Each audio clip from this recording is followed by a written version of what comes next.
What's up? Part 4, part 5, sorry. Wrinkled old Benjamin here. I'm going to show you how to check your 4-stroke engine on. The 4 strokes of an engine are intake, compression, power, and exhaust. And I'll explain that to you. Intake, you're sucking fuel in.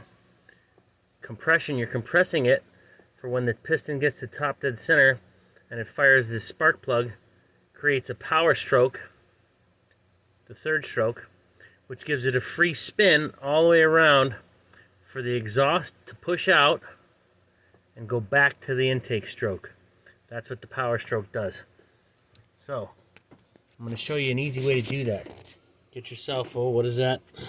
A 15/16 socket on the front of the crankshaft. Remember that your cam spins half the speed of the crankshaft. So you want to turn your crankshaft 360 degrees so you can tighten your rocker arms, because that's what we just did. But now I'm just going to explain to you where they're at. Obviously you can see these 2 valves are in different levels. I don't know if you can see it, but I know it. At any rate, we're on the exhaust stroke right now. We're going to turn the crankshaft so that the cam spins the intake, because what we're trying to do is get it on top dead center so we can tighten the rocker arm bolt to 22 foot-pounds, spin it 360 degrees, the camshaft, which means you have to spin the crankshaft twice that. Then we'll go to compression stroke. Compression stroke will mean that we're at top dead center on the compression stroke. You take the spark plug out. And just so you know, it's right there. And then we're going to spin it. So I'll show you the strokes. Strokes? I have a couple friends that are strokes. Of how this works.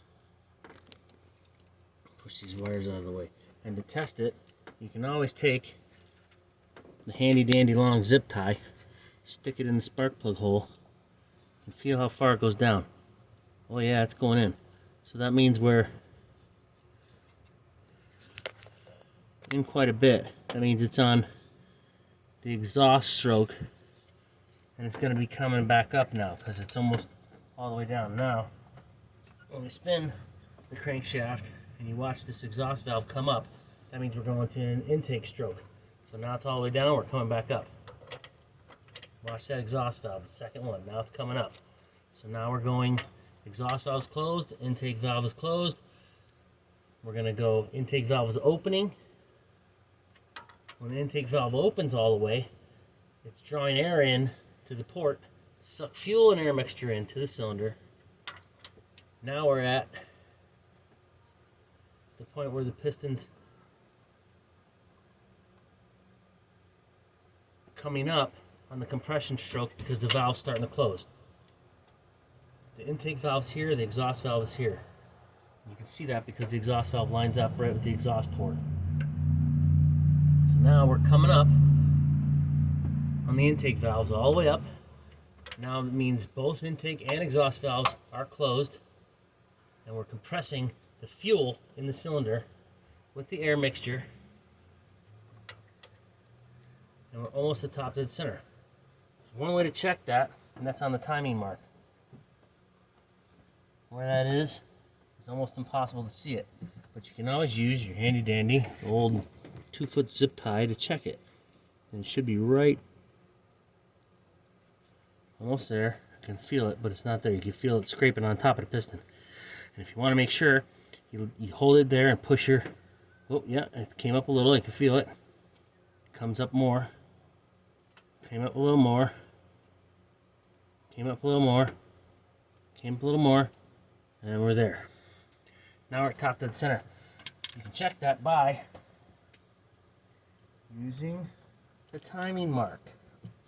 The timing mark is not exactly easy to find on some of this stuff because the timing mark doesn't have a mark on it because it's controlled by the computer. So you're not setting your timing like you used to traditional ways. sending it by the crankshaft positioning sensor and the camshaft positioning sensor lining up. So there's really no marks on the pulley. Somebody mentioned that to make sure that it's on compression stroke top dead center, the bolt on one of them, I think it was a camshaft or something, I forget, would be at 130 on the clock position. Me, I don't give a shit. I just want to know if it's in the top dead center position. Because then we're on flat lobes, the cam lobes. So we stick the zip tie back in there. And I'm pretty sure I'm right there at top dead center. If it starts to go down, yeah, it's right there. I can feel it. If it starts to go down when I turn it, oh, came up a little bit more. Yeah, now it's going down. You can't go backwards. You got to keep going all the way around to get it back on top dead center.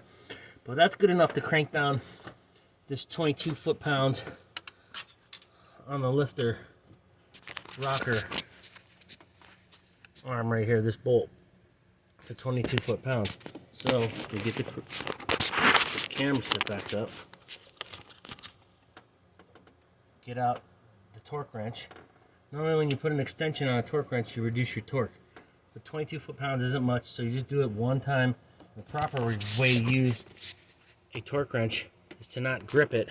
It's to use your hand in an open position like this, so that when it clicks, you're not pushing it even further. So no matter how many times you click it, it's still 22 foot-pounds. We'll check that. It's on the 20 and the 2. So that's good. We're ready to go. I checked all those. We're going to pull the other valve cover off. We're going to clean the valve cover and modify it. This is your AFM delete, active fuel management, displacement on demand, or whatever you want to call it. And that's how you do it. You can always check down here in the valley to see if the lifters down in there are in the right position, and the lobe, the cam lobe. And that's all right. We're good. So that's the story. We're sticking to it. We're gonna clean everything up and put this bitch back together. Check on the flip side. Thanks, Charles at Craze Performance Repair. You did a good one, man. That tool worked fucking awesome, and I'm pretty confident with this repair. As long as everything's clean and we clean those lifters out, I'm thinking maybe some carb cleaner down these push rods. Let those lifters soak a little bit, all the existing ones, because I got a lot of gunk on my my rail here. I'll show you.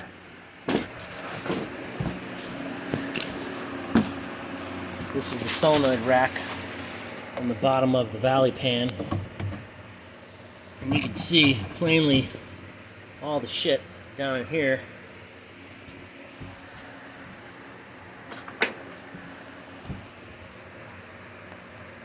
Oh, fuck yeah. That's what causes your problems right there. See all that shit? Yeah, that's shit. That's why lifters get stuck. Because their tolerances are so tight. Look at all that shit. It scrapes right off. So we're going to clean this thing really good. And I'll step on that later and drag it in the house so the dogs can get it on their feet. But yeah, it's everywhere. I mean, that's what causes the problems. We're going to modify this gasket like Charles suggested. We're going to cut these gaskets out. Like right here and right here. He just cuts a little bit. And it lets the bleed off happen from these solenoids once they depressurize.